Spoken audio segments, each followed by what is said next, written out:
Heart of stone. Not just me, huh? No, apparently not. See, I was going with Heart of Glass. Also good. Or, There you go. Heart of glass.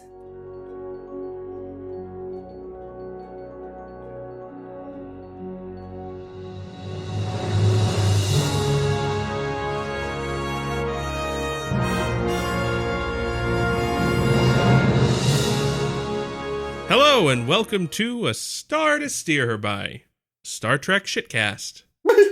This is episode 174. Woo! My name's Jake, and I'm joined by... People. Chris? Various people. Yeah, How Chris. did we forget this after 173 'Cause episodes? We're used to on be- Zoom again. Wait, God damn it. Isn't this 174? Yeah. That's what I said. Oh, after 173 episodes. Yes. Yeah. This one has only just Ah. begun. This is Yeah. Ames. This is Caitlin. Hey. Fucking great. You guys win the prize. We've won. And the prize is shut the fuck up. I'm going to do the intro. This week on A Shit to Star Her By, we will be talking about 2 episodes of Star Trek Deep Space Fine. The first of which is called Life Support. The second of which is called Heart of Stone. Heart of Stone. Keep assuming that was going to be a Klingon episode. Yeah, it's like, you know, Heart of Glory. well, Heart of Glory. Dicks of Stone. What? What? Multiple dicks. Hold on, I got hair in my mouth. That's gross. What do Somehow. you mean somehow? You have fucking 3 million of them growing on your face. That's true. I do have a lot of hairs everywhere. Yeah, none of us have... Actually, no, I cut my hair this past week, but I'm sure it's been tough for people in quarantine. Quarantine. Okay, anyway, in Life Support. Let's see, what's going down? So, you know, we're all hanging out on the station, and there's, you know, Jake Sisko makes a date with a girl his own age, for once. Wow. There are very few of those. I know. And she's human, I think. She's human. She's super cute. Leanne. What's her name from Saved by the Bell? Is it Who? Lisa? Yeah. Oh, I No, liked it her. can't be Lisa. She's way too young. This was Yeah. 1995. Yeah. but- So, in real life, she was actually older than Jake still. Yeah, but wait. Are you sure? Looked it up. I'm suspicious. But are you Okay, sure? well, anyway, let me do the fucking Yeah, description, here, okay? Jake can do the Jesus intro and I will Christ. double check. Okay, no Yeah, clicking you your double check. keyboard. No, I'm You on my racist phone. check, and we'll continue. Okay. So Jake anyway, is saved so by Jake- the bell. So Jake saves the bell. Meanwhile, there's some crisis going on, and Cisco and no, Cisco wasn't there. Odo and Curly Whirly guy, what's his name? Curly. O'Brien, Smiley? and they're running off to deal with some kind of emergency. And we find out that there's been an accident with one of the shuttles. Some shit's exploded, and someone's hurt, and people are hurt, and they go to the airlock and they let everybody out. And who is it? It's Kai Windows 95. And She's okay though. she's more or okay. less. She's just, you know, she's Unfortunately. just a little bitchy. She's like, "Oh, take care of the Vedek. And then they pull out unconscious and like gashed wide open a very unwell Vedek Bareil, Kira's fuck toy. So anyway, they One thing bring he's him good to for. the infirmary, and Julian puts on his stupid fucking surgery outfit. Oh my god, it is so stupid. Like, can you imagine like the time it took to get into that fucking outfit? He could have saved Bareil. They just beam directly into that thing. There's no Anywho. zippers on it. Well, that design goes back to fucking season 2 of TNG. The first time we see it, Pulaski's wearing it. when Yeah, she for the fixes, heart transplant. Yeah, Picard's ticker. Well, Yeah. yeah, but Pulaski makes everything sexy. That's the But difference. anyway, needless to say, Mm. in a crisis situation where there was a goddamn man's life at stake, you'd think it'd be like, I'll just do it in my regular clothes. No, His And no, regular he risk took- clothes are- infection? His regular clothes are covered with his own jizz, Jake. That's true. So anyway, he does everything he can, but he Coated. can't save Bareil, and he dies. And he breaks the news to Kira, and Kira's like, "Yep, I'm sad, but I'm gonna go back to work." And then Jake's date doesn't go so well, but yeah. So that's that up. Oh wait, no, more happened. Wait, Oh, I forgot. shit. That sounded good, wait a minute. actually.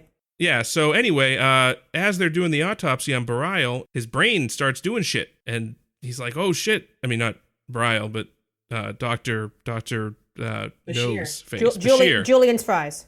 Yeah, Julian is like, "Wow, something's good. I'm going to try to do a thing. And he does some magic bullshit and does a resuscitation, brings Bareil back.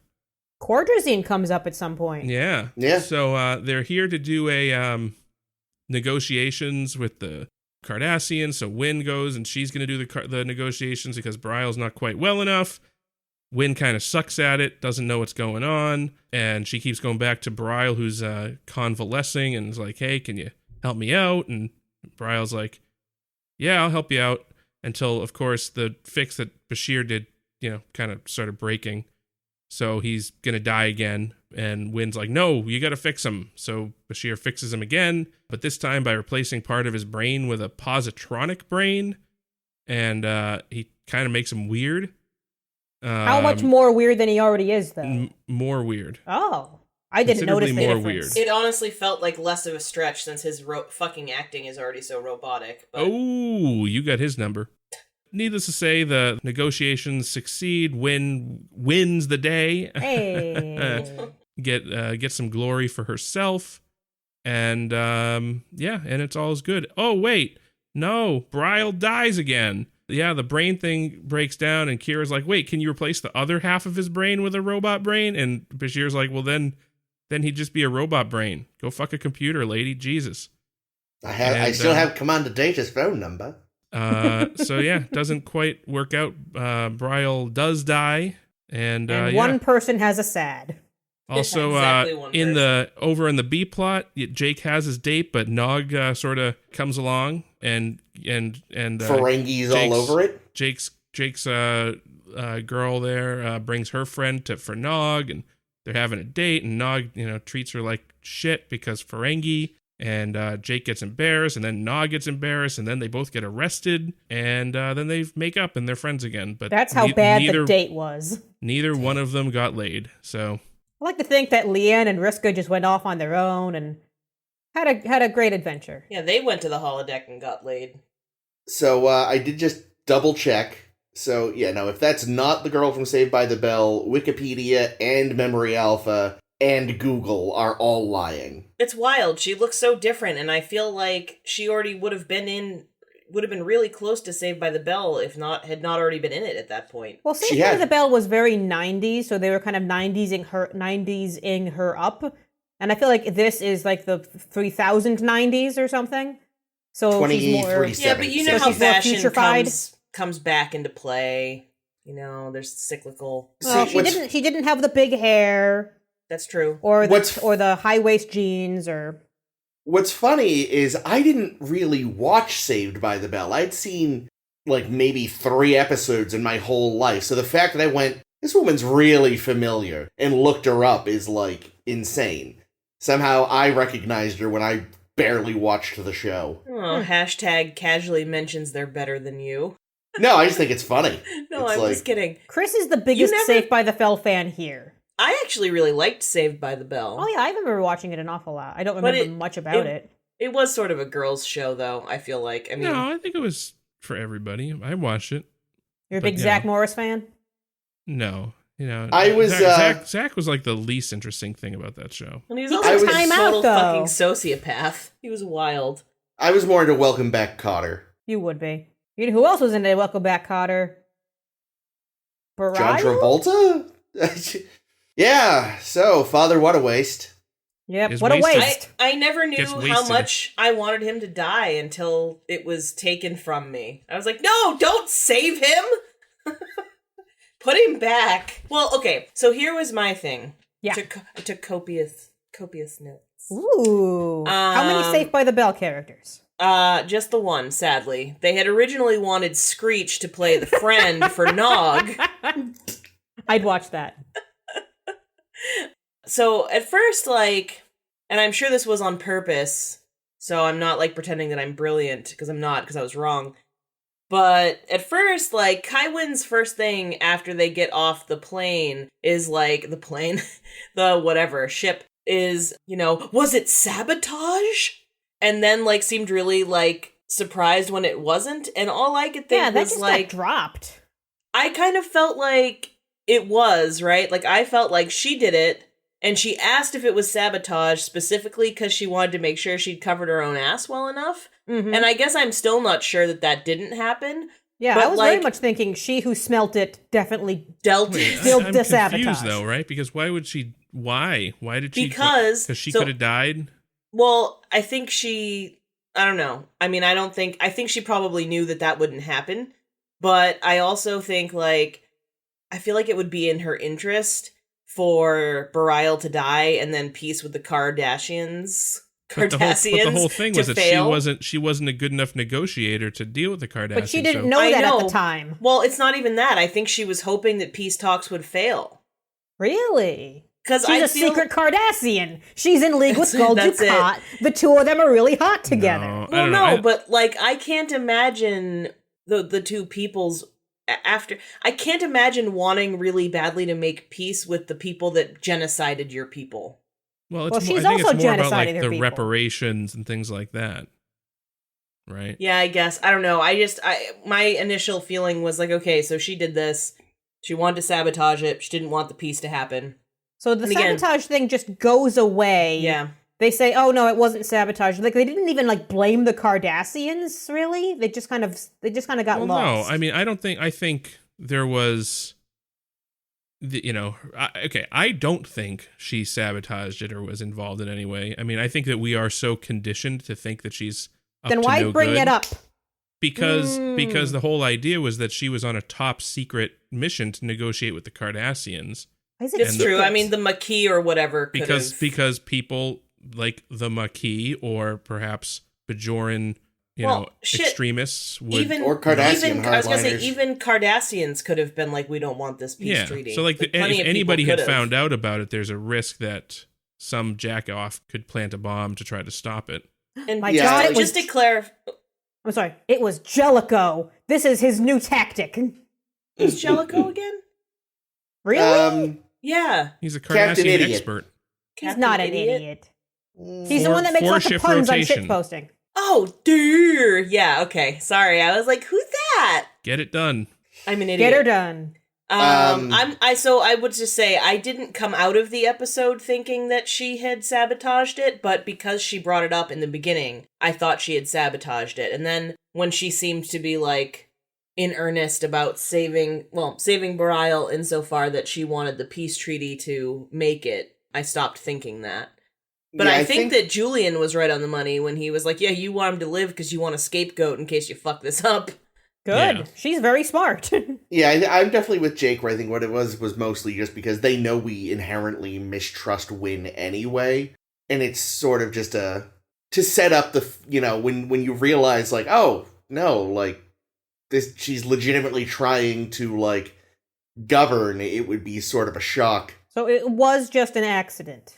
I think so. All right, because that, like, I don't remember it getting resolved, and I just remember feeling like, didn't. wait a It minute, definitely that? didn't. But What they did. happened No, they there? did. They said there was some micro fracture on some But where did it come from? Well, it was bound to Wear and happen tear. eventually. Yeah. Anyway, I actually thought like Wynn was way less evil than usual this episode because I could see her being justified like with basically everything she does. Like the negotiations with the Cardassians are very important, and she realizes, fuck, I can't do these myself. And I'm sure Bareil would have come to the same conclusion if it were reversed, and he'd be like, well, this is so important that I'll do whatever to make it happen. I feel like he's too milquetoast. I don't think he would ever be like, no, I'm literally going to push someone to the brink of death to finish these negotiations.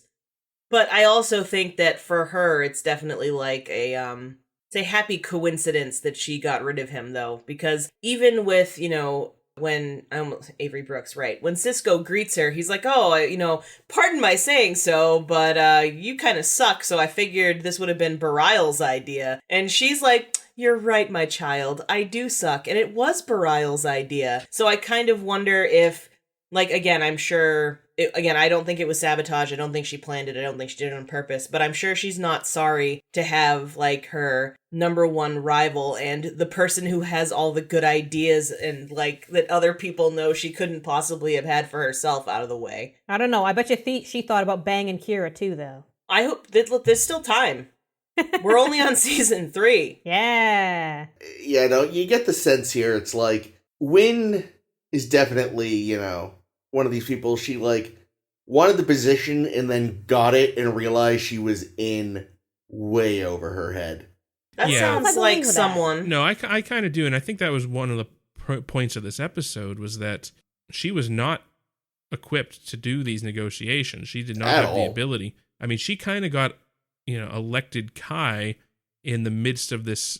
Her opponent was involved in a scandal. We were led to believe early on that she was kind of the underdog candidate to begin with. Yeah. And she's kind of represents an extremist wing of the Vedek assembly. That is what they told us. And then against all odds, because of this scandal, Bareil's emails got hacked, and she manages to just eke out a win in the election. And then we find out, well, wait, she's not actually good at governing. The good thing is, though, she's going to be able to blame Bareil's death on failure on the part of Kai Opaka to see this coming. Thankfully, she'll be able to just push the blame right off. Kai Opaka never left a guidebook on how to deal with the death of a major. Oh, is that lackluster Starfleet doctor? She can blame him.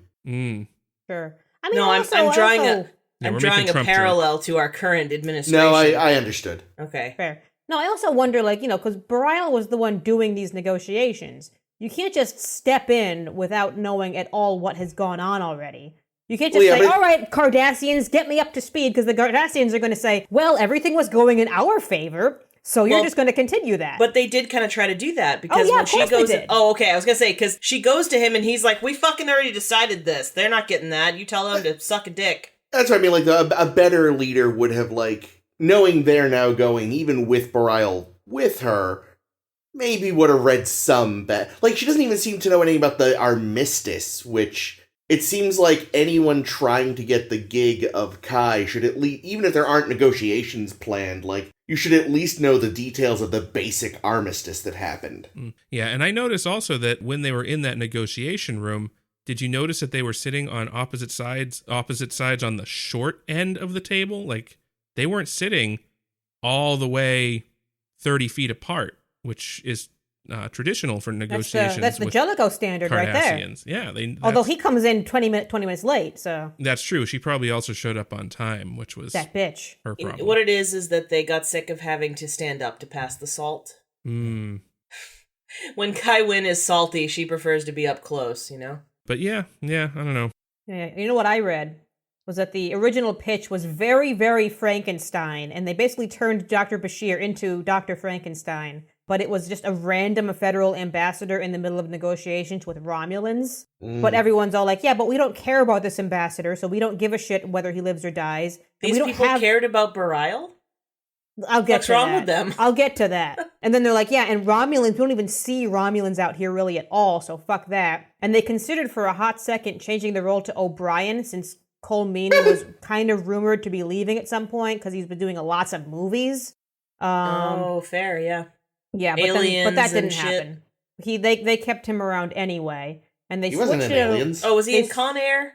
Yes. I always get it mixed. I don't know why. I literally always get it mixed. Was years earlier too. He's also just in a metric fuck ton of Irish and English movies. Anyway, sorry, go on, Ames. Yeah, so they switch it over to Bareil, thinking, oh, he's important enough that we can kill him. It's like what they did with Opaka. He's important enough that if we kill him off, it'll seem important. But then they got all these angry emails from a group called the Friends of Vedek Bareil, who sent him all these pictures of a memorial service they held in his honor. Ooh, that's creepy. Yeah, they sound kind of weird. It was actually Argyle's actor that did that in solidarity. I gotta admit, the character had sort of grown on me a little, so I was a little sad to see him go, but also not really surprised. They've been... Especially because you're even before we get to the next episode, it's just they're trying to lay the foundation for Odo and Kira, so obviously you've got to get rid of Father What a Waste. Wait, did you say lay the foundation? Stop spoiling the show for Caitlin. Odo wants to lay some pipe. Are we building on the foundation? Did you watch the next episode? Yeah. Nope. But... What's the next episode? I would... Well, we won't get there. We're not there I yet. mean, we don't know that anything comes of it, but they're clearly trying to start something. Listen, I think part of the whole thing was that... fucking play with me, okay? I already had to watch Heart of Stone and have my fucking shit played with today. Yeah, I don't know. I think that... Because they always kind of made it seem like, yeah, Kira and Bareil is a thing, but Odo kind of is uncomfortable about it. Yeah, and Bareil is terribly, terribly boring. Yeah. And Odo's just been kind of staring from the sidelines for like a season and a half now. Doing his best Niles Crane. Well, I was gonna say though, that's the thing. Way less creepy though. This just definitely. Well, we'll get to it. There's a remark he makes in the next episode that I went, oh. I'm glad we're gonna get to it. Yeah, but I just also feel like maybe it's just because I'm so in tune with Odo as a character, but it's been immensely clear to me for a long time. So I feel like kind of putting what do you call it? Put a button on it. Put a pin in that? No, lampshade? Whatever. They made it really obvious when Shine it felt a spotlight at it. Yes, I already felt like it was pretty obvious, but next episode obviously makes it more obvious. I will say, credit to Bareil's actor, whose name escapes me. I never knew it, I'm not gonna lie. He does. That's why it escaped you. But I realized, like, why am I saying it escaped me? I never knew. Well, you were being polite. He is a listener. He did do a good job of, like... Is. Like, he did a good job of being, like, funky when he had his half-robot brain. It was just like, oh, yeah, no, he's already gone. This is... Yeah, that's that very was why interesting. it was weird that Kira would want them to go further. It was like he was already like, oh, your touch is like a vision from the past or whatever the fuck. Memory of a touch. Well, here's the question, though, because we've known people with positronic brains, and we know and like them. I mean, personally? I wish. So they try to squeeze in this element that, it's, how much of you can be replaced? Like there's that Greek boat or something that's the formation or the foundation Greek of this boat. thing. What? If you have the ship of somebody, the ship of testicles. I don't think No, I know it's a thought experiment by who's it by? It's probably Plato. Plato's the one. You replace all the parts on the ship. If you replace all the parts on the ship, is it still the same ship? Yes. Thank you, Jake, for as long as mansplaining that. As long as you still have the original something, that's what the USS Constitution's been doing. I don't think that's a mansplain. I'm going to disagree about that being a mansplain. Wow, that was incredibly Larry David of you, first of all, but second of all, I have to agree. I think it was more just a brief summary. It was. I mean, a man stealing. said it. Yeah, I mean, not every time a man says a thing is it a mansplain. No, but you did interrupt and take the wind out of her sails, so it was a much like that Greek boat. God damn it! Great. Now Chris is mansplaining exactly how you mansplain. Jake. No. It wasn't an interruption because we were already trying to remember the name of who the guy that said the thing was. Was it Jason? Are we talking about Jason's boat? He had a boat. He was a fictional person. Oh, you're talking about a real person, Jason a real boat. X? It was God anyway. Damn it! God fucking damn it! Jason Voorhees? Oh God, sight is broken down. Is Lisa's name Voorhees too? Holy shit! I honestly have no idea. I don't know what Jake's talking about either. No one knows what Jake's talking about. But I honestly don't. I've never heard of the thought experiment ship thing. Yeah, so I'm not trying to be an asshole. I just don't know. I'm really Jake's not. trying to be an asshole. Well, he's also succeeding. And how do you know he's trying? I thought he was just good at it naturally. Okay. Let's bring this back to this episode where it's how much of Bareil can you take away before he's no longer Bareil? Which they kind of tease that theme a little bit, and then they say, we're not going to bother going down that route. We're just going to not do it. Apparently, you can replace literally everything except the second half of the brain. That's it. Once you get there. Well, so here's the thing, though. Like you did say, we've known people with positronic brains and we've loved them. The only person I can think of who we knew and loved is Data, obviously. And Dr. Ira Graves took Data's body for a little while. He was still very much him. Oh, yeah. Yeah, that may not be quite. But here's the thing. It's been established 1,000 times that Data is a super unique thing, and it's really hard to duplicate that and all this shit. So I feel like Deep Space Nine is happening contemporaneously with TNG. TNG not doesn't anymore. Now it's dead. Yeah, it's ended at this point. Well, but I mean, it's in the same couple of years, though, right? Oh yeah. Yes. What I mean is, last year we didn't know how to duplicate Data's brain, so I assume this year we don't too. Yeah, like, I think the difference is, with Data, his whole brain is positronic. It's a Soong-made one. Soong was the one who'd really cracked that code. You know, obviously you've got Maddox back on Earth still tinkering here and there, and he probably came up with these basic implants. With Graves, that was a full, download of his, patterns, whereas this is taking somebody whose brain is already fucked up and going, let's jam some robot parts in there and see if that fixes them. It's like when you try to rip a CD that's already scratched up, so even though you get the MP3, there's still those jumps. Yeah, exactly. Right, yep. How about Picard? That this is spoiling Picard. Apologies. Fuck you. How about Picard at the end of first season Picard? Is he still Picard? Well, I mean, that gets to the bigger question of, yes, if it's a full download like that, is he still him? And it's also 30 years later when Bruce Maddox has got it down to such a science that he can take one fucking nanoparticle from Data's asshole and he can make a whole new robot. So, I don't know. That sort of, that gets into the weeds of, this whole discussion, let's say they did completely swap out Bareil's brain. He has all the memories. His emotions may be real janky and all that. They always were. They probably how could you even tell the difference? But that gets into not just scientific but even philosophical realms, because in reality at this point what you have is a copy of Bareil and is a copy them. But that also then you could drag in the whole transporter argument too. Transporter argument? There's the argument that every time you transport, you die. Oh, okay. Sorry, in my brain I heard Transformer and got myself confused. Why didn't the whole Transformer argument? They turned him into a truck. Why didn't they just put him through the fucking transporter? Maybe that would have done it. Seriously, call Curly. Fuck! Oh yeah, I can just use this last pattern. It'll fix up the brain. Actually, they probably could do that. God damn it. These the transporter cocksuckers. is always magic except for when it would make sense. It's fine. I'm really glad he's gone. Odo can swoop in right. one episode. And I was gonna say, he doesn't fucking wait long, does he? Jesus Christ, the poor bitch hasn't even finished her morning cycle. Sitting Shiva, for fuck's sake. Oh, that's right. Don't the Bajorans do the screaming for a day and a half? What? No, not screaming. They do singing. You're right, they mentioned back when they thought Ro had died. Yeah, it's oh no, I hope they don't do the Bajoran chanting or whatever the fuck. Wow, that's a good memory for kind of a throwaway line.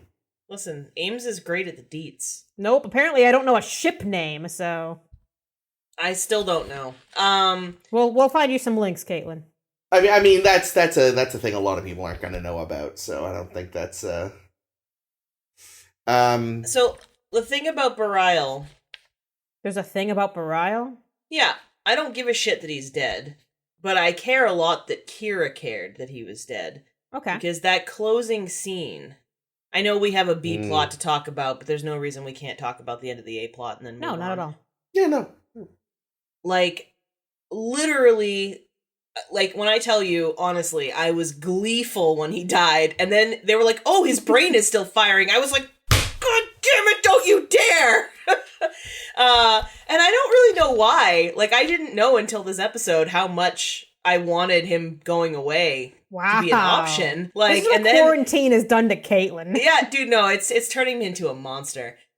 But at the end, Kira knows, right, logically, that what she's asking him to do is not gonna roll. She knows it's too late. She probably knew as soon as he had half his brain removed and replaced that it was too late. But I just thought that ending scene where she talks about, the first time I saw you, I fucking thought you were insufferable because you seemed to have it all figured out. And then I realized that you didn't. And that's when I knew I loved you and all this shit. I was weeping. And the thing is that felt she shed a couple tears, but I felt this felt like such a very Kira way to deal with it too. I do feel like she would go back to Ops and finish her day. And I do feel like she would have some tears, but she would rather be strong and solid and have this moment. I thought it was gorgeous. I have more and more respect for Nana Visitor like every week. Aww. And I don't just say that because I think she's hot. Doesn't hurt, but it's not the only reason. I don't know. I really loved it. I was like weeping. Because that's the thing. I didn't give a shit about Bareil. Like, honestly didn't. Yeah, you know what it reminds me of a little bit is when Lal dies. Because I know Caitlin and I gave no shits about Lal. No, and not a she single dies and you're fuck. like, great, that's a thing that happened. But then you watch Data trying to process, my daughter died and I don't have emotions to process Yeah, I this, wish but I I'm still could be processing sad. this. Yeah. Yeah. It was just really hard. And I don't know. Anything that's even a little bit sad these days really stabs me in the heart because I think everything is like so weird. But I thought it was beautifully acted. I think that there's no speech that Bareil himself could have given that would have made me give a shit. I think that Kira did it. And because to me, like, the only reason Bareil was important was because of how Kira felt. And so I felt like hers was a touching tribute that did him justice. The next episode is just chanting. The whole episode. I enjoyed, I thought a lot of good scenes for Bashir in this. Although when he first resuscitates Bareil, I was like, oh god, he is gonna use this on so many dates. I think by the end, clearly not. But at first, he's like, I just brought a man back from the dead! You know, I'm What's the a first fool for Starfleet this? doctor who can say that they've resuscitated a man 40 minutes after his heart had stopped.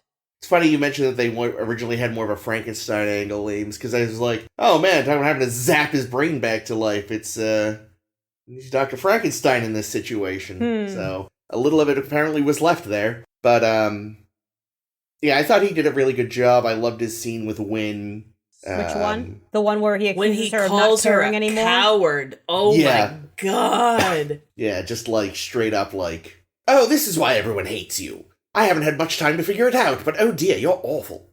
And what I loved too was we got a signature Kai Wynn threat. Yeah. Non-threat threat.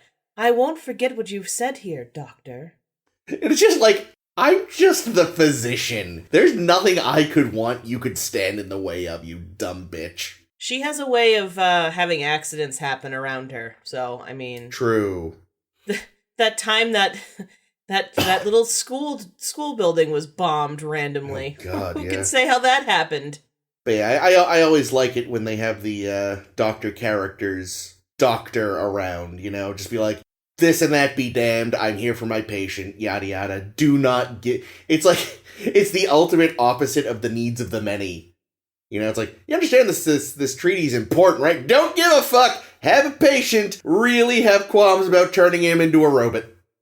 Yeah, he had qualms about it until Kira, who apparently was a medical proxy by Bumpin' Uglies, told him, like, no, this is what he'd want. Oh, okay, well, in that case, I guess we'll replace half his brain. She was his emergency contact. We don't know. Was anyone there to notarize those forms? I haven't seen any. I haven't seen any forms. Here's the thing. After being under Cardassian occupation for so long, the Bajorans are really against paperwork. So, Bumpin' Uglies is in fact legally binding there. Cool. And for Klingons, right? Oh yeah, I guess it is. Sorry, Ames. That's okay, I'm used to it. Before we move on to the B plot, Jake hasn't talked for about 10 minutes. What? Are you okay, Jake? Yep. I'm sorry I accused you of mansplaining. No, it's all right. I'm fine. You sure? Yep. I feel bad now. No, don't feel bad. I'm good. This is my way in life. I'm fine. Okay, tell us about Nog then. How do you feel about Nog? He's not.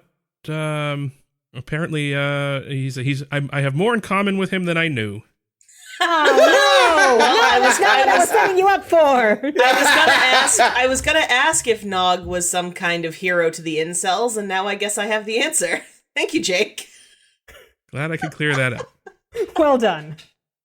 It is funny though, Nog is such a weird link this week that like we see him at peak Ferengi in this episode. Yeah.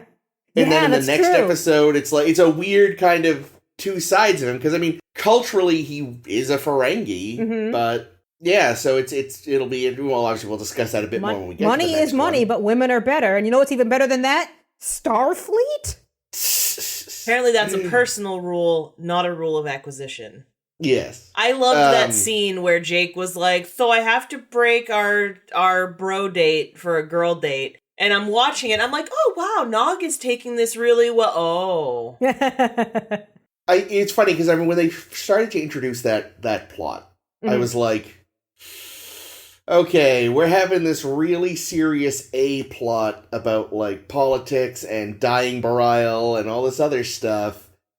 And now we're going to have a comedy date B plot? Yeah, Is this going to work? The Where writers the admit, B stands for bros before hoes. yeah, the writers admit that they are not satisfied with the combination of the A and B plots, and they actually thought, oh yeah, since the A plot is going to be so morbid and sad, let's have a lighter, funny B plot. Oh god, now it just looks wrong. Well, see, what I thought was interesting was, like, at the end of the day, they still didn't quite mesh, but it wasn't as stark as I thought it was going to be.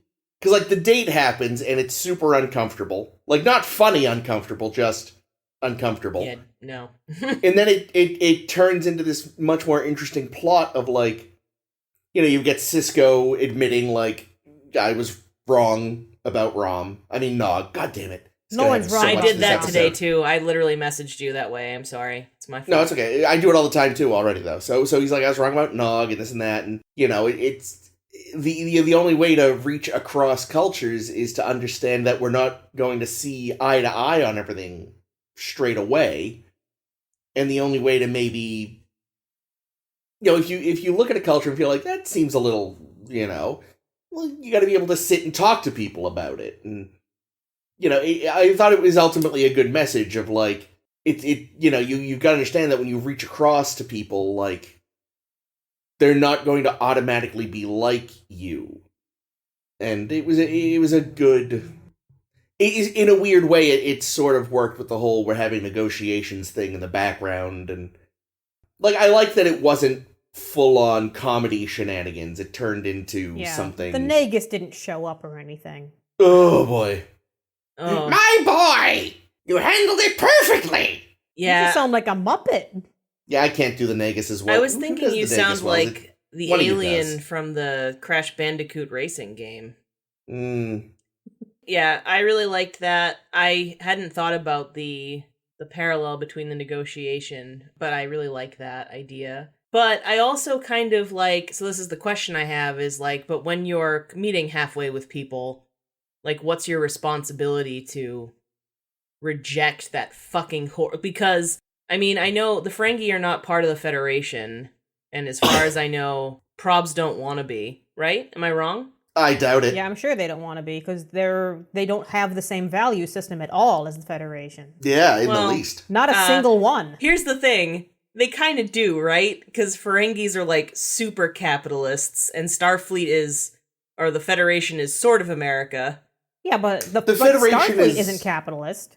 Yeah, no, they have a colonialist system. No. What was I Not gonna that the two say? are inherently incompatible, but... But it's kind of like, it's not exactly the same thing, but like thinking about other countries where like genital mutilation is fine. Right? Like, I still feel like, I guess what I'm asking is like, to what extent do you have a responsibility to... Well, right, and that's what I was kind of getting at, is like, it's... And these are just two kids who are being friends, but it does speak to a larger thing of like, there are people you're going to be friends with, or you're going to be allies with, and there's a question of like, we don't want everyone to be a homogenized culture, but we need to, at some point, agree upon a base level of... Ethics? Yeah.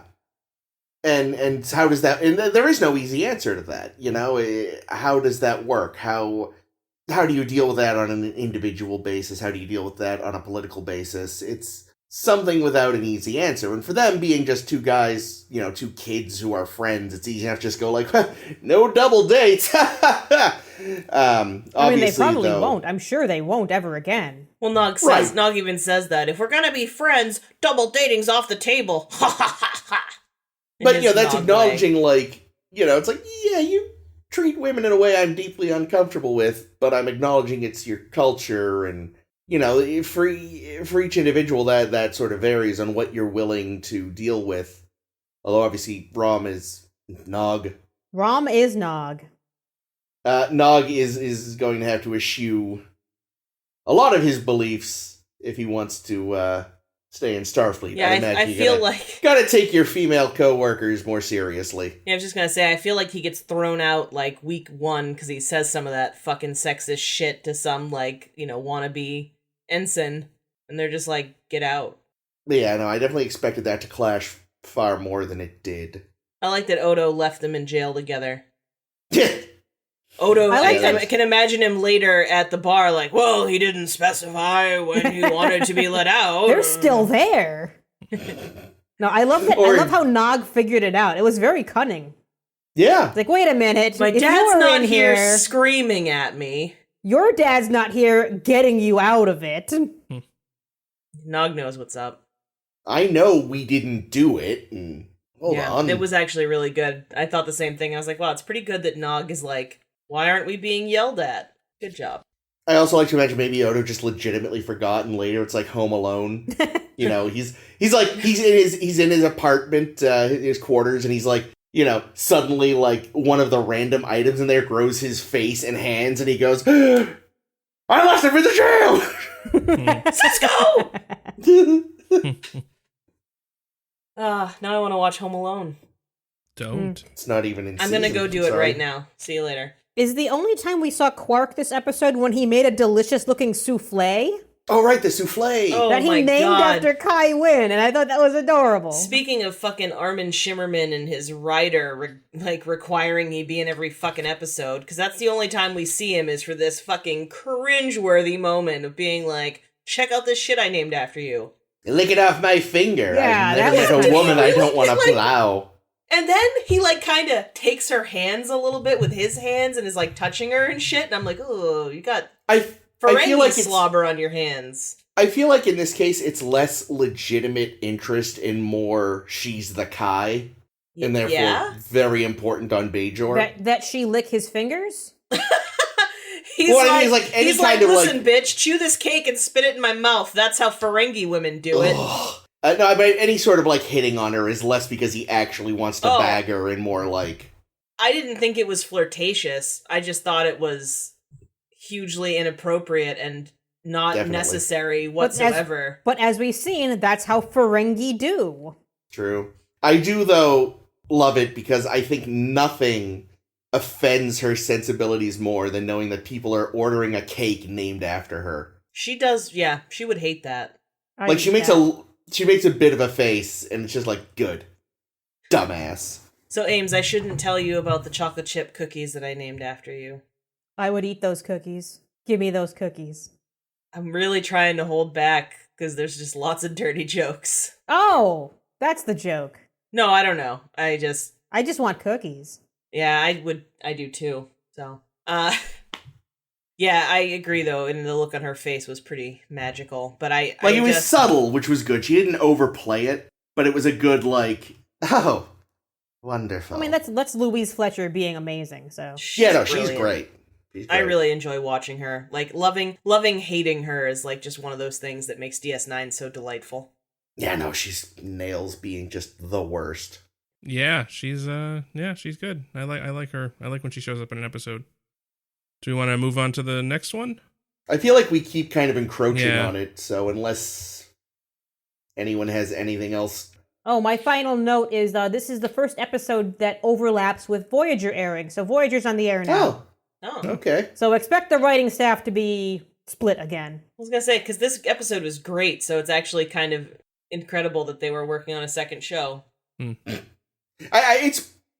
It's pretty good. I think you think it's great because I they wouldn't killed say Father. great. What a waste. No. I mean, I just really enjoyed it. I don't even just mean that. I mean, I just think that it was. I thought your enjoyment was great.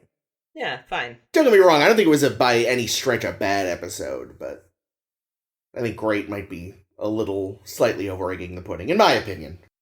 Well, what did we all think of Heart of Stone then?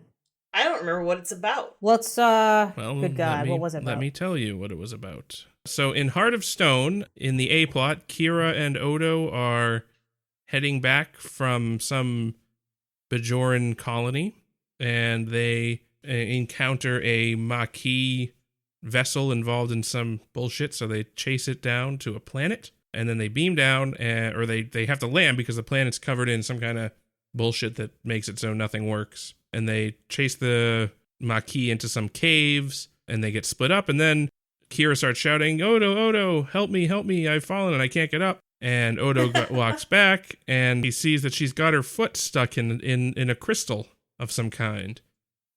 And she can't pull it out. So he's like, fuck. Well, let's blow it up with a rock. So he hits it with a rock and doesn't do anything. So she shoots a phaser at it. And that just makes it get bigger and take over more of her leg. Whoopsie. So that's basically the A-plot. They're just stuck in this cave while her leg is stuck in a thing that's gradually growing and going to cover her before long. And I'll get back to that. And then the B-plot is another Nog plot. Nog wants to join Starfleet now for some reason. Even though he just figured out in the last episode how utterly incompatible he is with humans. But he's going to join Starfleet to go hang with lots of humans. Because he's a Ferengi, which is not a Federation citizen, he has to be specifically recommended by a command-level officer, namely Benjamin Sisko. So he tries to bribe Sisko with a big bag of cash, well, latinum. That doesn't work. And then Sisko's like, you know what I'll do? I'll make him do some menial task, and he'll fuck it up or be lazy about it and won't work. So he has him inventory a cargo bay that's already been inventoried, and he does a really good job. So Sisko writes him the special letter. No, and he doesn't steal anything. Which is important. Oh wait, he didn't write the letter right away though. He had that nice chat with him first. Oh yeah, he wanted to find out why Nog wanted to join Starfleet, and it turns out it's because he's a terrible Ferengi. He doesn't have any business sense. He has no lobes, and he doesn't want to turn into a little toady like his father. So he wants to join Starfleet to become more than what he would be otherwise. When I grow up, I don't want to be a little bitch. Yeah, good for him. Anywho. Oh, and Quark tries to forbid it. Oh yeah, Quark's going to forbid it, but Rom has a momentary spine spotting and is like, no, you can go. Good luck. He is such a doof. Anywho, back on our cave world, Kira is up to her neck in crystal and trouble. And Sisko and Odo's like, okay, well, I can't leave because I'm in love with you. And she's like, I'm in love with you too, Odo. And he's like, oh no! Suddenly, it wasn't just a heart of stone. Say that then Odo was suddenly encasing crystal, and so anywho, but that tips him off because his spidey sense starts going off, and he realizes, wait a minute, there's no way anyone could love me.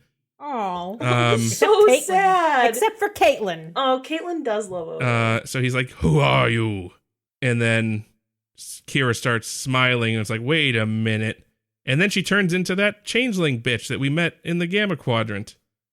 I just think of her as being his mom. I know that's not what she is, but I was like, God damn it, Mom. That better not be his mom, because they arm fucked. Ugh. So Odo's weird aunt shows up, and no, they are not related. They arm fucked. They're literally all related. I don't think the link is the same as fucking. No, but they did that thing with the arms, and he definitely got off on it. Anyway, go on. What the fuck are you talking about? So it turns out that into some weird shit. It turns out that she was pretending to be Kira because she wanted to find out why Odo chose to hang out with the Solids, and now she knows that it was because he loves Kira, and she hoped that by killing off Kira, or otherwise just getting Kira out of the picture and pretending and making Odo think that she died, that Odo would give up and move in with her. So yeah, definitely creepy mom shit, So, but that wouldn't have worked anyway. They've got a Kira holodeck back at the ship. That's true. Well, now no, but it got replaced. Got a Quark head though. That's he can fix that. So yeah, he loves Quark too. Maybe that would be his perfect woman: Kira's body with Quark's head. Nice. I would love to see this episode with Quark and Kira flipped. That'd be really funny. Yeah. So anyway, she leaves. She gets, the changeling lady gets beamed up, And Odo rescues the real Kira, who's in some kind of like stasis pod. They're at the box somewhere. And everyone lives happily ever after. Yay. Except Odo. No, except the visitor, because we remember she's claustrophobic. And they stuffed her in a rock prop. And I was thinking that the whole time. I forgot about that. I did not. I was thinking that the whole time. Yeah. I was like, oh, fuck. Maybe she's one of those people where if her head's uncovered, she's okay. But no, I take it. It was, apparently it was very uncomfortable. They also had to strap her feet to the floor to keep her still.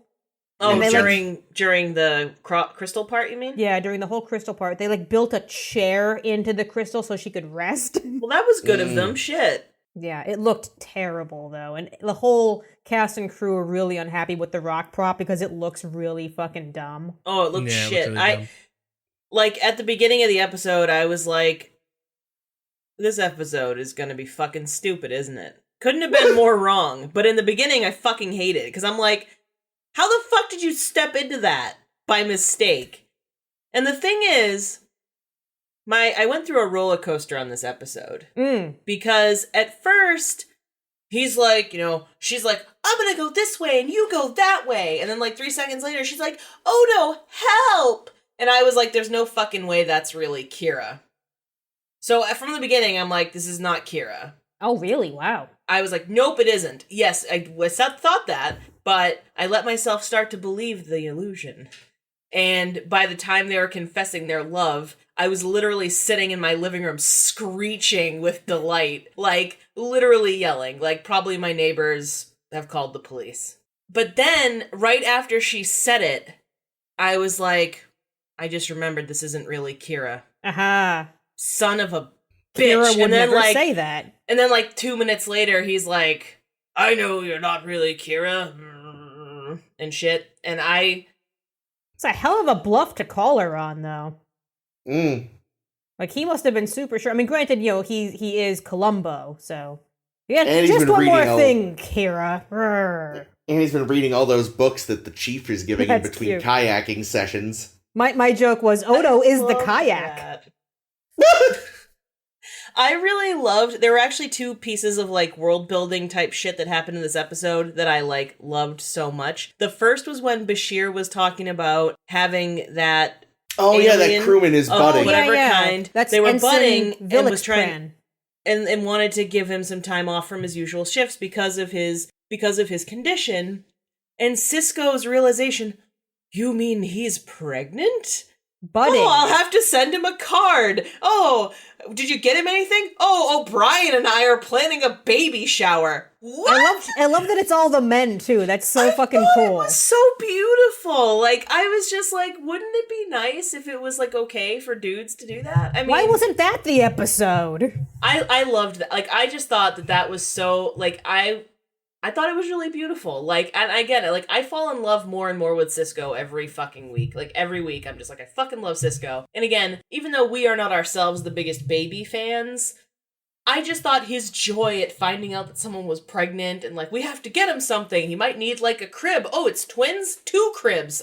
Do things that bud need cribs? I don't know. No, they needed a pool to drop off into because the character is some kind of alien thing we never get to see. Yeah, it's better budding. though. It probably would have been a disappointment, Yeah. So presumably, the offspring just kind of pop off of him and flop into a pool, and then funny swim around. Little jelly bean kangaroo babies with no pouch. That's how I would have kids.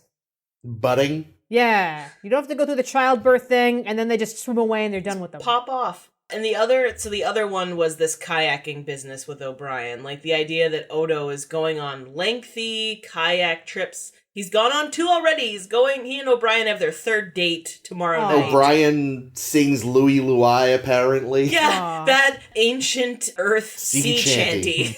They wanted Odo to sing the song, but they couldn't get the rights. Aww. Shame. Well, it was still really a funny reveal. Because I kind of was also wondering, what kind of classical music will this be, Row, row, row your boat?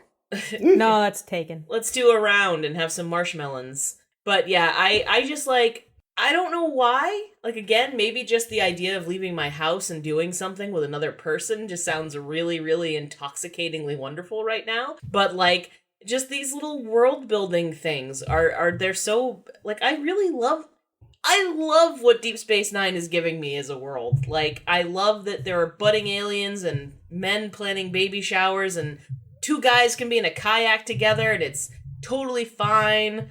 I don't know. I just like it. I love it. And I know it's nothing to do with the plot, really, but it was these little things that I just thought were so beautiful. Yeah, we will hear about Vilix Pran again in the future. I've read, but we will never see him. Alas, Aww. or his budlings. Yeah, if it were like today, and the technology has caught up, we'd probably get to see his little critters swimming around. We'd probably get to see the birth. Gross! No one wants to see that. Well, we've already seen Keiko. It's a budding, you know.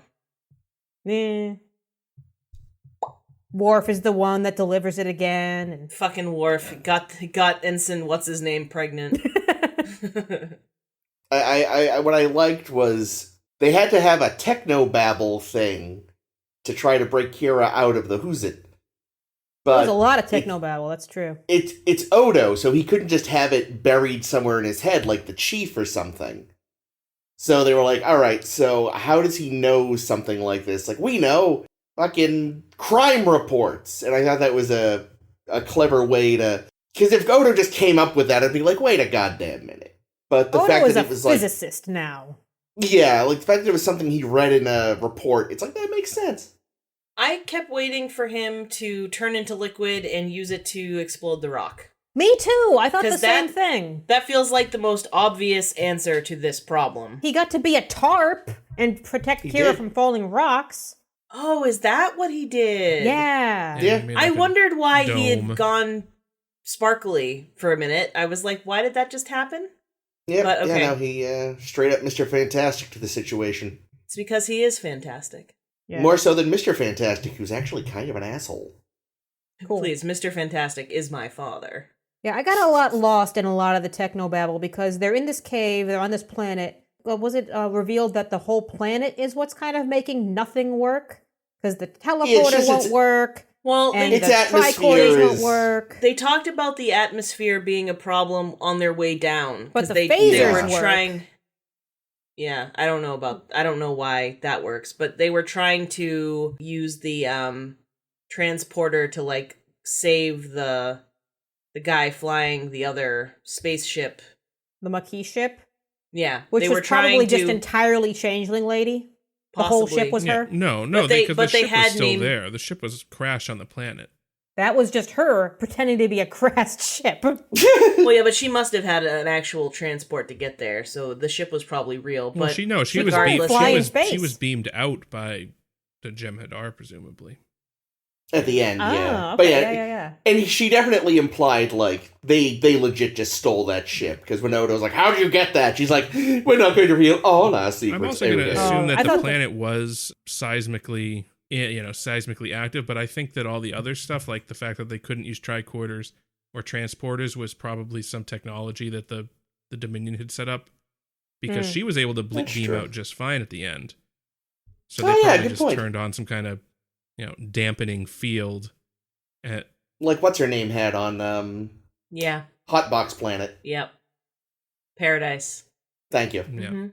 You know what I fucking loved with this episode is the origins of Odo's name. Mm. Oh my god, I was crying. I cried so much. Ames, tell us Apparently. about Odo's name. Oh my god. Well, I was assuming because, when he was just, some kind of specimen thing they found. And the Cardassians, of course, are there, like, being like, what are you got scientists up to? We're making sure we're keeping an eye on you. And they labeled him whatever they thought he was. They, Unknown sample. species or unknown whatever. I assumed that they would have written lunch to make sure that the Cardassians didn't realize it was something important. But then they would have eaten him. Mm. Because Cardassians will always be stealing your lunch. That sounds right. Someone at my work once took some of my chicken, and I'm pretty sure they were Cardassian. Yep. Now that you mention it. But yeah, I loved that, they translated it, but instead of translating it to unknown sample, it literally translates to nothing, and I always felt like that was really fitting, and all of my heartstrings have been plucked to this day. He admits that even Quark is part of his little circle, his little family. Yeah, but he was lying. He only added those people because he didn't want it to just be Kira, because at that point I don't think he knew it wasn't actually her. Well, I mean, I think he still meant it. You know, I think he's a bad enough liar that all of that was true. Yeah. To hide the truth, he just gives you more truth. Yeah, there we go. Fair. Thank you. That makes more sense as a statement. Yeah, I loved that. I have like literally nothing good, like useful to say about this episode beyond just loving it. Did you like the twist at the ending? With Mom? Yeah, when it turns out to be Mom, and he's well, like, I "Oh said, fuck!" I knew it wasn't Kira. I hadn't really figured it was changelings yet. I guess like I didn't get there, but I knew it wasn't really her. Yeah, I thought it was fine. I mean, it made sense. It was kind of. I mean, it definitely explains why nothing he did was going to get her out of that rock, because that was literally just part of her body. And it does seem like the kind of weird bullshit. I mean, if you are the most powerful being or beings in the Gamma Quadrant, it seems like the kind of thing you would waste power to do.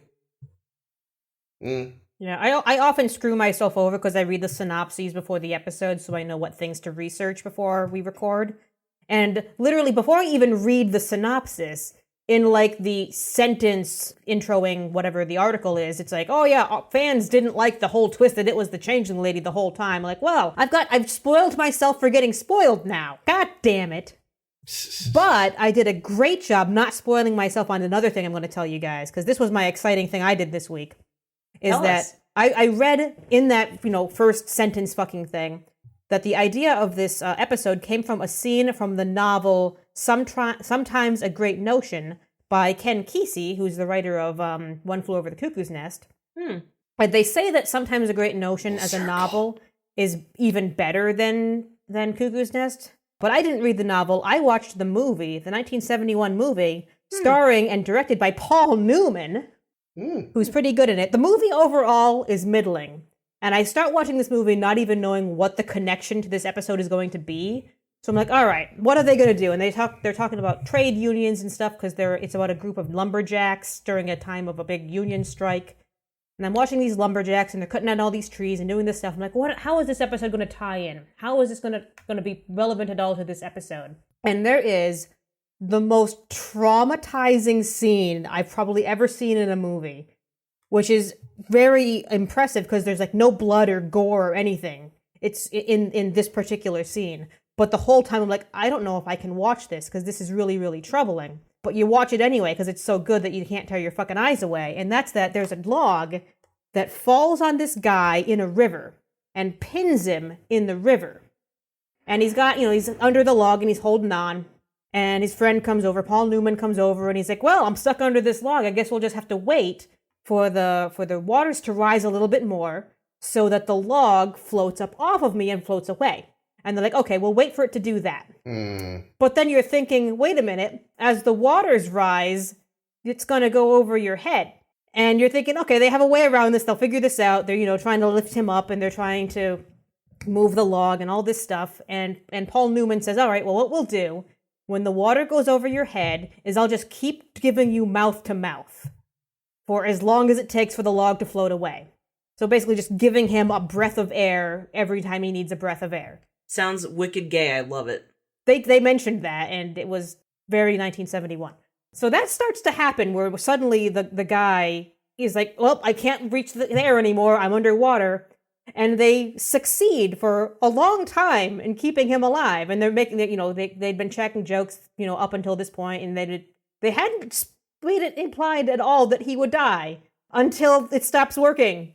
And he dies really, really horrifically, drowning under a log. And I was like, Christ. Jesus God, I just watched all of this. They didn't bother to try to find a different way to get this fucking log off him? Their brilliant giant idea? Fucking log.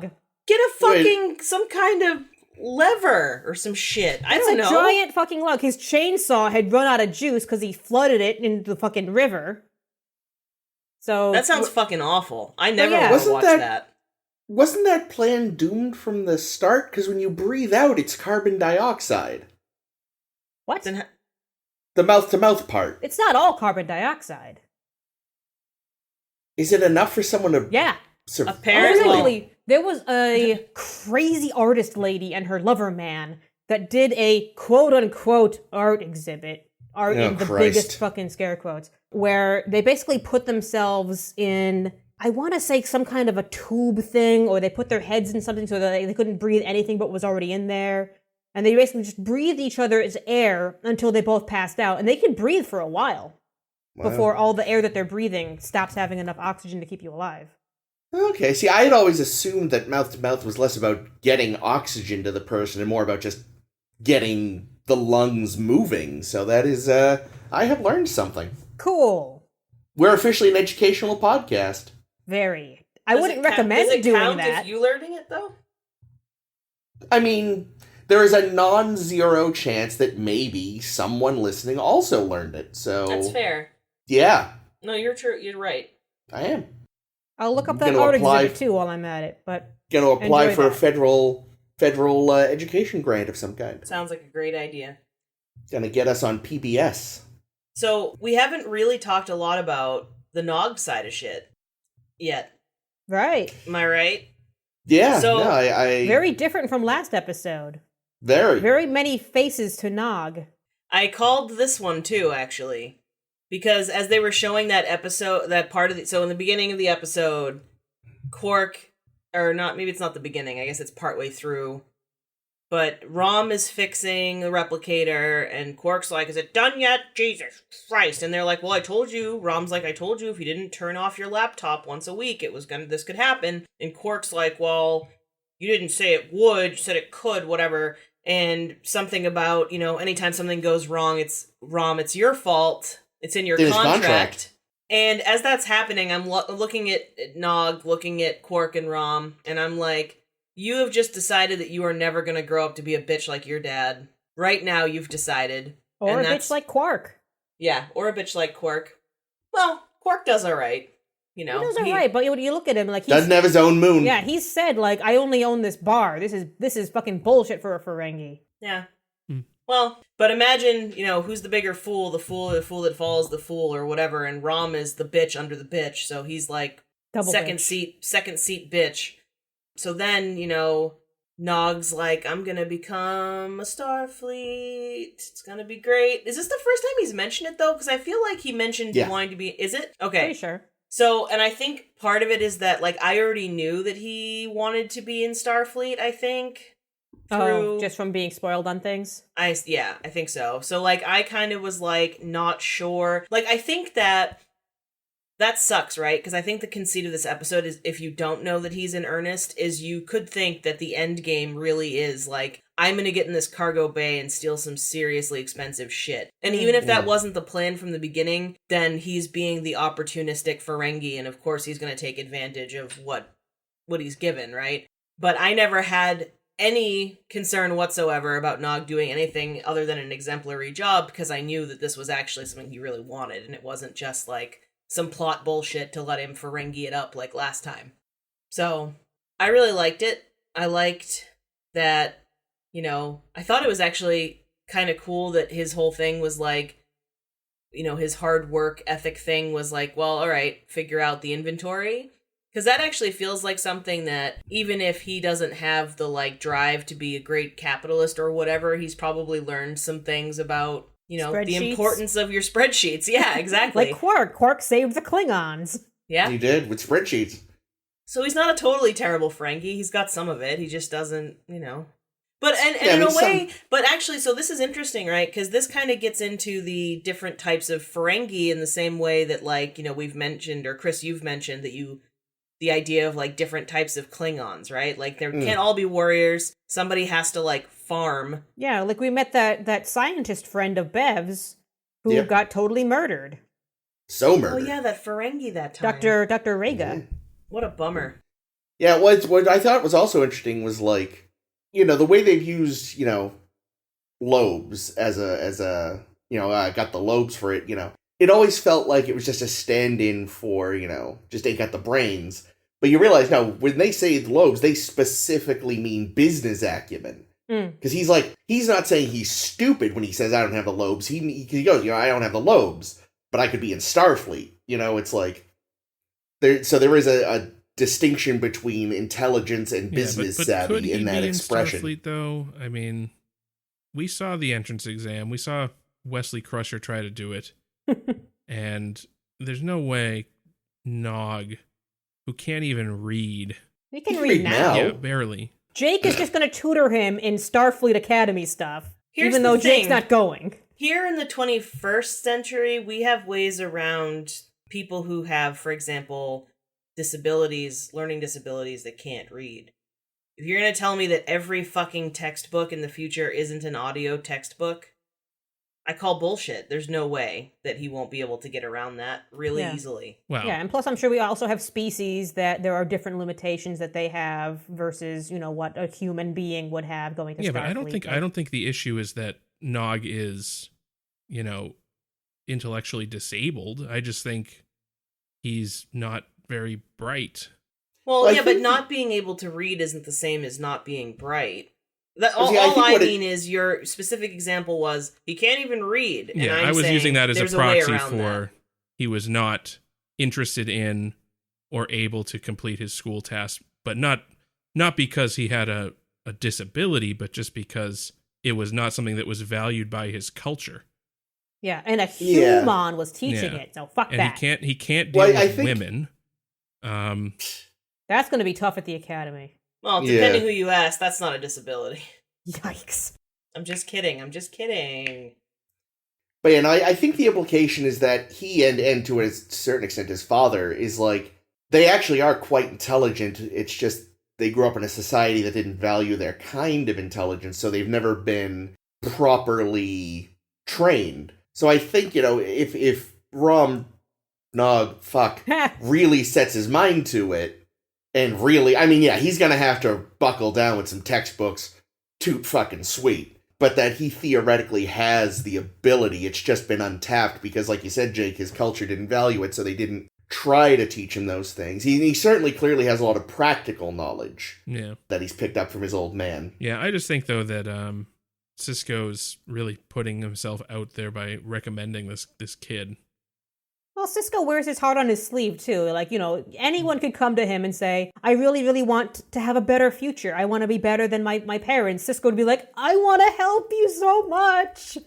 I'm going to make a budding pool for Vilix Pran, or whatever his name was, and I'm going to help you get into the Starfleet.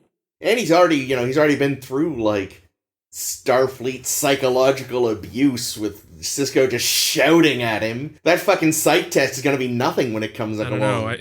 If Nog has to rescue somebody from a room that collapsed, he's going to make his fucking horrible scream and run away.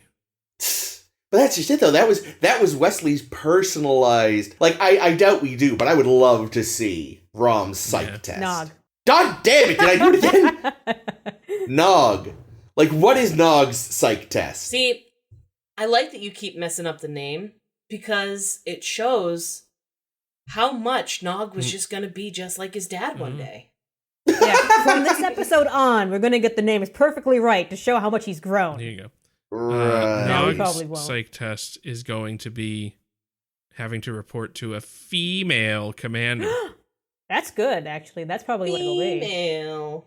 I also read that Aaron Eisenberg, when he first read the script, assumed he was being written out of the show, and he was like, "Oh no!" And they had to confirm for him, "Nope, you're staying on the show. We're just giving you a new thing." He hasn't even been in that many episodes in a long time. Yeah, but he's a fairly recurring character. Yeah, and I think he becomes even more seen from this point on. Nice. Yeah, I'm actually glad of that, because he's really grown on me. These last couple episodes. I think it was his treatment of women. No, it wasn't. But I honestly, though, there was just something so, I don't know. It's, you know what it is? It's his little chuckle. It's his, I don't know why, but I find that so charming. Yeah. When he's doing his, we're gonna go on a date, don't fuck it up for me. When he goes in to see Sisko. I told you he'd see me. And I was just I just really love it. I don't know why. I just find it really charming. That O'Brien's apparently chief engineer and receptionist. Never mind chief engineer. He's like the fucking only engineer. Oh, because he's the one that admits Nog to Cisco's quarters. Yeah. I was wondering about that. Who's available today to do those 5 lines? Meanie ain't doing nothing. No. We specifically didn't kill him off last episode, so... Thank goodness. No, I wonder if that's also why they were, like, setting up all that stuff about, like, oh, I've also been hanging out with O'Brien a lot, with Odo. Like, if he did leave, then, like... Well, no, that doesn't make any sense. Never mind. Yay! Maybe they could segue that into Bashir and Odo hanging out all the time. Yikes. Odo Odo has to learn racquetball. He could cheat so easily. Just stretch his arm out. Oh, yeah. Yeah, I was reading a little bit more about Aaron Eisenberg in my big fat book of facts. And that's that, this episode was very interesting to him because as someone, I know we've mentioned that he was born with just one fairly malfunctioning kidney. Yeah. And he had his kidney transplant at like 16 years old and had to make the decision like, okay, I'm still alive now. Don't know how long this thing will last. Do I go to college and kind of, take the chance with, will I live through college? Or do I just put all my energy into trying to become an actor? Let's do that, because I don't know how long this is going to last. Wow. I'm glad he did. I'm glad he did. He's wonderful. Yeah, God. He's awesome. And I was thinking about the fact that he had recently passed away while watching this episode, and I was like, feeling really sad, because I was just like, man, my 2 favorite characters from this show are both dead. Mm-hmm. Well, not my favorite, but like 2 of the characters who I really, really, really enjoy have both passed away, and it's, it's a bummer. Because it wasn't even that long ago when you think about it. No, a couple of months, I think. Well, I meant the show being on. Oh. It's been more than a couple months, but yes. I mean, yeah, he did. He died in the last year, which is... Because he was... Actually, he was in Star Trek shitposting. Yeah. But, no, really, actually, this show was on really horrifyingly long ago if you stop and do the math. It's don't think about don't do the math. I already did. It's too late. 25 years, right? Yeah. That's not that bad. That's a long time. I think a TOS. I mean, it's a long time, but it's our life. That's true. None of us were watching TOS live. I mean, we're farther away from this show than TNG was from TOS. So that's even weirder math. Yep. Nope. That's bad. By the by, earlier I tried to see if there was any sort of connection between Welcome Back, Kotter and Star Trek. There actually is. And I haven't watched the video. It's the episode Welcome Back, Cisco. But, so you know how John Travolta left the show for a while? No, because I know nothing about Welcome Back, Kotter. So it's where John Travolta Does John Travolta play Kotter? No, he plays one of the students. Okay. Yeah, he's Vinny Barbarino. And he was like... Kotter. No, that's not him. That was, yeah. But anyway, he was sort of the breakout star of the show. It's really what made his name, and he left. And they made this new character to replace him. And there's a video on YouTube, which if it's not terrible, I will share, of Jonathan Frakes, very young, trying out for that part, which obviously he didn't get. But yeah, it's a young Jonathan Frakes. He's got like very 70s hair. It's terrible.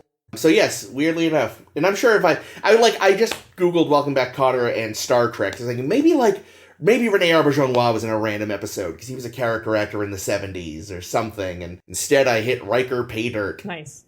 I have one more comment I forgot to mention while we were talking about Kira being stuck in a rock. Why don't we just cut off her leg? We are often given the opportunity to cut off someone's leg, and we never do it. Yeah. And she even said we can give Julian a chance to show what a great doctor he is. And we know from last week, he literally can bring patients back from the dead. What do you think? One little foot's going to throw him off? He loves showing what a great doctor he is. That's his favorite thing other than tennis. Hitting on Jadzia. Yeah, I thought that too, that, they did kind of... She actually said, I don't want to give Julian the opportunity to show what a good doctor he is. I'd rather die in a rock? That's the thing. I mean, that was early. That was when it was only around her ankle. But then by the time it was, up to her neck?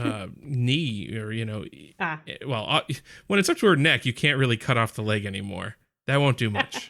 But, by the time it got, up to her thigh or something, you'd think they'd be like, okay, yeah, let's just do it. But obviously, well, that's when That's when Odo thought that this reverberation thing would help, and he was dead wrong. Yeah.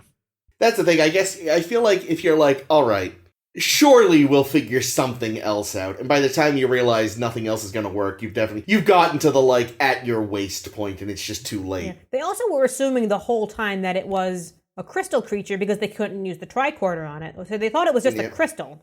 Never did they think that it was like a living being or something. Yeah, that was the first thing that went through my mind. Yeah, it's like, oh, it's some when sort it started of crystal growing, like, of course. creature. Yeah, and you wouldn't expect this shattering crystal technology to work on a living thing. Well, You're just wasting time. Chop off that leg. If the structure's still crystalline, even if it's alive. It's funny, because I very vaguely recall this episode. Like, I kind of remember the, like, growing crystal monster, but I forgot the twist. So I'm sitting there like, I really don't, like, what the fuck is gonna... How did they get her out of this? And then it's like, oh, fuck, that's a hell of a thing to forget. That must have been good, though, because I feel like, aside from enjoying watching Odo profess his love on repeat later, there's really no... Like, once you know the twist, this is not a super rewatchable episode. I mean, it is, but in the same way of any film, once you know the twist ending, it's just you never get back that... Well, then you can rewatch it and see where all the signs were that were laid along the way, and then you never watch it again. Yeah, I mean, it does have the... Like, I think definitely once you know, weirdly, the B plot becomes the more interesting one. Yeah, that's what the writers were saying. Like, the writers were saying, like, oh man, we really love this A plot, but people really love the B plot. So now which one is A and which one is B? I think we just have to go by order of appearance. Yeah, especially because usually, like, sometimes it's easy because you go like, oh, well, the B plot just has less time, so that's obvious. But I feel like they kind of had almost equal billing. Yeah. Time-wise. All right, we should be wrapping up soon, and also I have to pee like crazy because I had that coffee. Yeah, get us out of here. What, are we done? We're just gonna abruptly stop at, okay, this is a long episode? Yes. Jake, do We've you done worse. Jake, do you have any thoughts? Yeah, no, I liked both of these shows. I don't really have any deep thoughts about them beyond stuff that's already been said. Oh, Theseus. Theseus! There we go. Thank Did you, Theseus Jake. have a ship? Is he the one that cut off the Gorgon's head, or is that Pericles? That's Perseus. That's Pericles. Perseus. That is Perseus. Who the fuck is Pericles? Half of a Hercules. I see what you did there. Here, you take us out. I'll Google Pericles in the meanwhile. All right. Well, if you liked that episode and you want to hear more, A Star to Steer By will be back next week. We'll discuss 2 more episodes of Deep Space Nine, Destiny, and Prophet Motive. Prophet spelled with a PH, like as in the prophets what live in the wormhole, not Ferengi-type prophets. And yet I feel like it might be a Ferengi episode. Well, whatever, I'm down with that. Oh my god, wait, before we wrap, one last thing. So sorry. I'm actively peeing. That's fine.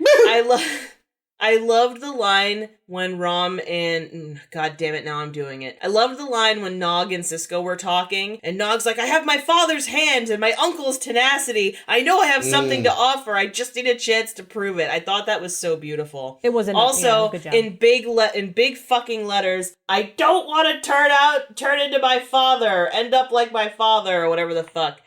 And I just thought it was great. Anyway, Pericles was a prominent, influential Greek statesman, orator, and general of Athens during its golden age. That's right. He was the big chief in Athens in the big Athens times. You're right. Thank you. That's what I was. You're right. I was thinking of Perseus. Anyway, He was half dragon. Go on. I'm joking. Please go on. But yeah, if you liked this episode and you want to hear about Destiny and Prophet Motive next week, A Star to Steer Her By can be found where all fine podcasts are sold. We are on SoundCloud, Stitcher, Google Play, and Apple Podcasts. You can visit us on our multiple homes on the web. You can search A Star to Steer Her By on Facebook. You can find us at Twitter and Tumblr as SSHB Podcast, and you can also visit our website, sshbpodcast.com, where you can read, like, fan fiction and shit, and articles. I have been Caitlin. I have been Jake. This has been Chris. And this is always Ames. Oh, shit. Rule of acquisition number, I want to say it's 18. A Ferengi right. Without profit is no Ferengi at all. Surprised that's so far down the list. Well said.